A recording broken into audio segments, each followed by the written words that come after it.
one will believe you. What if I told you that the most trusted officer in a small mountain town was also the man every woman feared to be alone with, and for years nobody dared to speak? Officer Daniel Mercer had the perfect reputation. Decorated, respected, schools invited him to speak, local shops greeted him by name. He was the officer mothers pointed to when telling their kids, "That's who protects us." But late at night, Mercer's shift took him into dark back roads, lonely parking lots, and traffic stops where women were completely alone, and he used those moments to intimidate, threaten, and silence them with the same badge he swore to honor. Most never reported him. Those who tried felt the pressure instantly. Lost paperwork, ignored statements, officers who claimed they found nothing concerning. For years, Mercer operated in the shadows, protected by authority, fear, and silence. But all of that changed the night one woman hit record on her phone and captured everything. Officer Mercer targeted a specific kind of victim: women driving alone at night, often young, often scared, and always isolated. He pulled them over for vague reasons: broken taillight, lane drifting, routine safety check, but none of it was real. The women described the same pattern. Mercer stepped close to the driver window, leaned in too far, asked inappropriate questions, then hinted that he could make problems disappear if they cooperated. Some nights the threats were worse. Some nights the badge alone was enough. Yet none of these individual stories ever connected because no one compared them.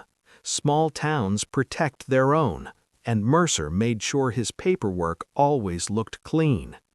But patterns always exist, and eventually someone sees them. A dispatcher new to the department began noticing Mercer always logged stops involving young women more than any other officer, often without backup, often in remote areas. She mentioned it casually to a friend, and that small comment began unraveling everything.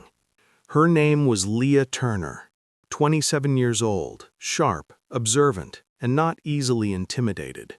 She worked late shifts at a veterinary clinic outside Bramble Ridge, the small town Mercer patrolled. One night, just after midnight, she noticed headlights in her rearview mirror. They followed her for 6 straight miles. When the blue lights finally flashed, she already knew who it was. Mercer approached with his usual false friendliness, but Leah saw something in his expression: entitlement, confidence, the assumption she would comply. He asked strange questions. He stepped too close. He suggested she step out to clarify something, even though she had done nothing wrong. Leah's instincts screamed. So she did something no one before her had dared to do. Slowly, discreetly, she opened her voice recorder app and pressed record. That single decision would become the crack that shattered Mercer's entire world. When Mercer told Leah to step out of the car, she left her phone on the seat recording, screen dimmed, mic open. What the recording captured first was Mercer's tone. Not the friendly officer voice the town knew, but something colder. "You know, it's late," he said. "A stop like this could get complicated." Leah answered calmly, trying not to shake. Mercer didn't like that. He stepped closer, then closer. The audio caught his boots scraping against gravel and his voice lowering in a way that made Leah's stomach twist. But Leah kept speaking loudly, clearly. She knew her phone had to capture everything. Mercer paused. He leaned into her driver's seat to inspect something, unaware the phone was inches from his face, recording it all. That one moment, him leaning inside her vehicle, would later become the most important evidence of the entire case. Mercer had harmed other women, but he had never made one mistake. He never let anything be recorded. But Leah's calm defiance rattled him. He lost control of the situation. He raised his voice. He contradicted himself. He gave orders that had no legal basis. The recorder caught it all. At one point, he told her, "We can handle this privately." Then seconds later claimed he needed to search her car for safety.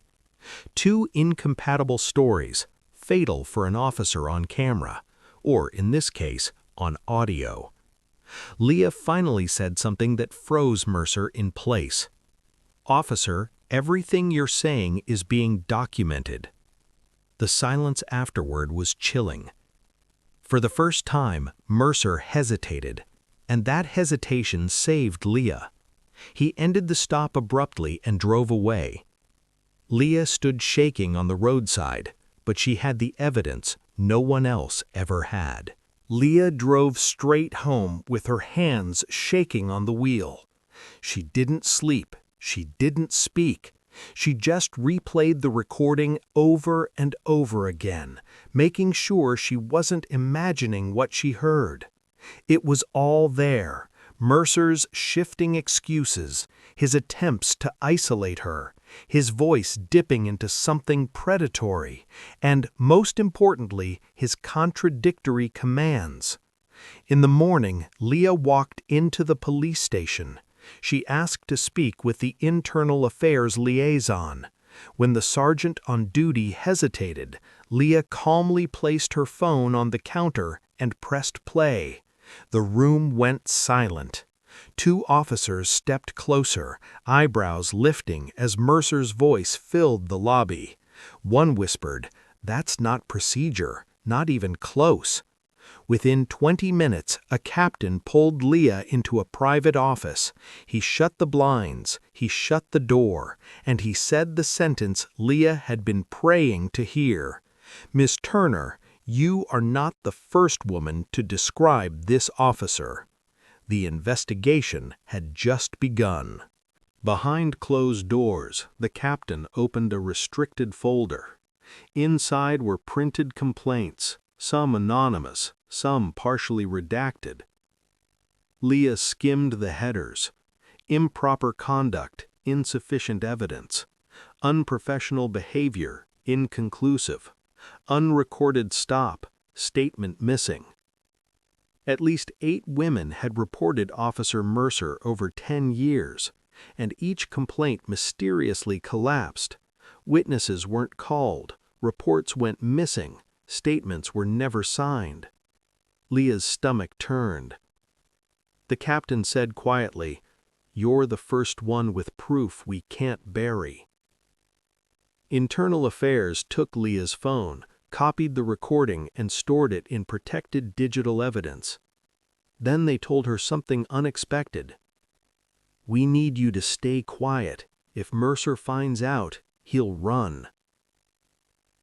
Leah walked out of the station with a horrific new truth. Dozens may have suffered, but only her recording could finally stop him. She looked back at the building. For the first time, she wasn't afraid. Someone was finally listening. 2 days later, Mercer sensed something was wrong. Dispatch calls suddenly excluded him. Briefings ended the moment he walked in. Veteran officers avoided eye contact. He tried to laugh it off. He tried to intimidate his way through it. But Mercer was a predator who recognized when the herd had turned against him. He visited the records office, demanding to know who had accessed his patrol logs. He cornered a rookie officer and asked, "You hear anything about me?" The rookie shrugged and walked away. Mercer's confidence cracked. That night, Mercer drove the same stretch of highway where he targeted women. But this time, the shadows didn't bring comfort. He kept checking his rearview mirror. He was being watched. He could feel it. And he was right. Internal Affairs had quietly placed a tracker on his squad car. The hunter was now the hunted. Leah thought her part was done. She was wrong. Internal Affairs needed more than one recording to take down an officer as protected as Mercer. They needed a pattern, undeniable and consistent. So they wired her phone for monitored recording, with her permission. But Mercer didn't go near her again. He avoided her street, her workplace, even her part of town. He wasn't scared of Internal Affairs. He was scared of her. Then, 1 week later, another woman came forward, a college student named Marissa, with a shaky voice and a terrifying story. She described Mercer pulling her over in a secluded rest area. She described his tone, his threats, his attempt to silence her. And then she said something that made Leah's blood run cold. "I recorded him too." Her recording matched Leah's perfectly. Same voice, same threats, same routine. Internal Affairs now had 2 recordings. Mercer's downfall had officially become inevitable. The moment the second recording was authenticated, Internal Affairs launched a covert operation. They collected Mercer's body cam logs, dozens of unexplained gaps, entire hours missing on nights he pulled over women. They tracked his patrol routes, isolated repetitive patterns, always back roads, always late, always alone. They interviewed former dispatchers. One admitted Mercer didn't like calling for backup. Another confessed she felt sick every time he requested a female driver's information. The evidence towered higher and higher, but the department warned IA of one problem. If Mercer realizes we're investigating, he'll destroy everything. So they kept their strategy simple. Let Mercer continue his routine until they had enough to arrest him on the spot.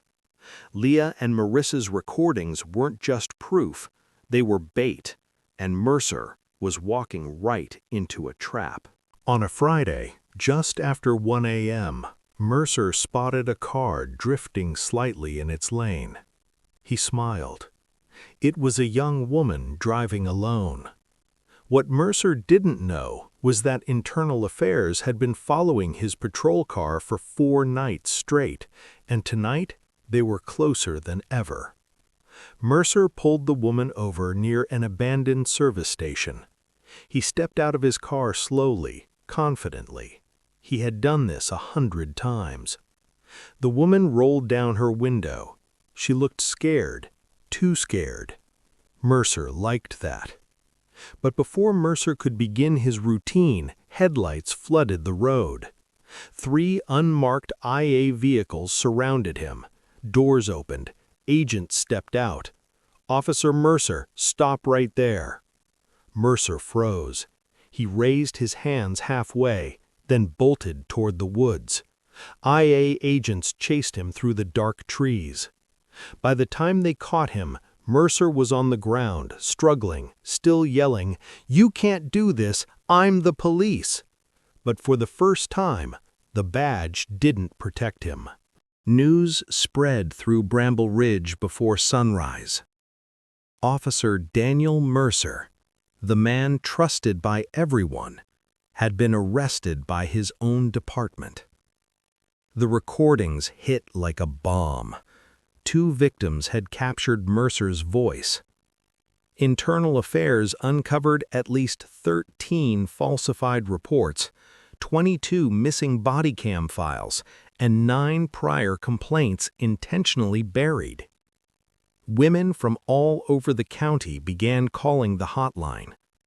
The stories spilled out fast, years of fear, shame, silence. Some cried, some whispered, some simply said, "I knew someone would stop him eventually." Leah and Marissa became the key witnesses. Their courage broke the dam that had held Mercer's darkness in place. And for the first time in decades, the town realized how deep the corruption had grown. But justice was only beginning. Courtroom seats filled instantly when Mercer's hearing was announced. Reporters lined the hallways. Victims quietly took their seats behind the prosecution. Mercer entered in handcuffs. He looked smaller, older, not powerful, defeated. But when he noticed Leah and Marissa, his expression twisted into something cold and furious. The prosecutor played Leah's recording first. The courtroom stiffened as Mercer's voice echoed, "We can handle this privately." Then Marissa's tape played. Identical tone, identical threats. Some officers in the room lowered their eyes in shame. When asked if he had anything to say, Mercer replied, "I did what I had to do. They weren't supposed to talk." A gasp rippled across the courtroom. He had confessed without realizing it. Leah exhaled slowly. For the first time since that night, she felt the weight lifting.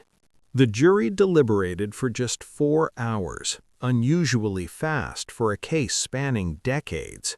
When they returned, everyone in the courtroom held their breath. The forewoman stood and read, "Guilty on all counts. Kidnapping, coercion, tampering with reports, misuse of authority, multiple predatory charges." Mercer didn't blink.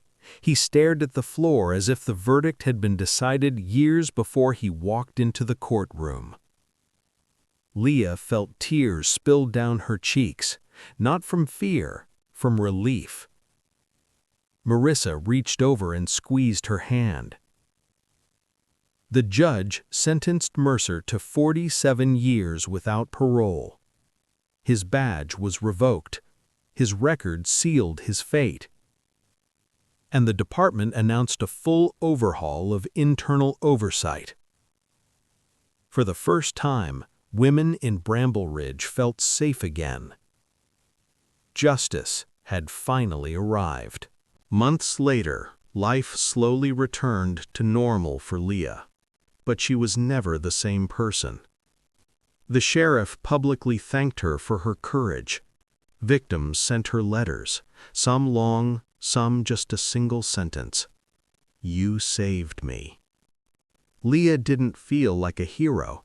She felt like someone who had done what she had to do. One evening, while cleaning her car, she found the phone she used that night.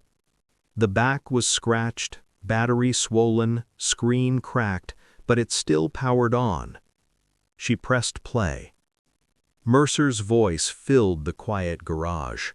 Cold, threatening, confident. But this time, it didn't scare her. It reminded her of something powerful. Her voice had mattered. Her courage had forced a department to confront its own failures. Her recording had ended a predator's career and protected countless women who would never know her name. For years, Mercer used his badge to silence women. But in the end, one woman pressed record, and he could never silence her again. If this story resonated with you, share it with someone who needs to hear it. Let's start the conversations that matter, the ones that lead to real change. And if you'd like more stories that challenge us, inspire us, and remind us of what we're capable of when we stand for what's right, subscribe to the channel. Your support helps bring more stories like this to light.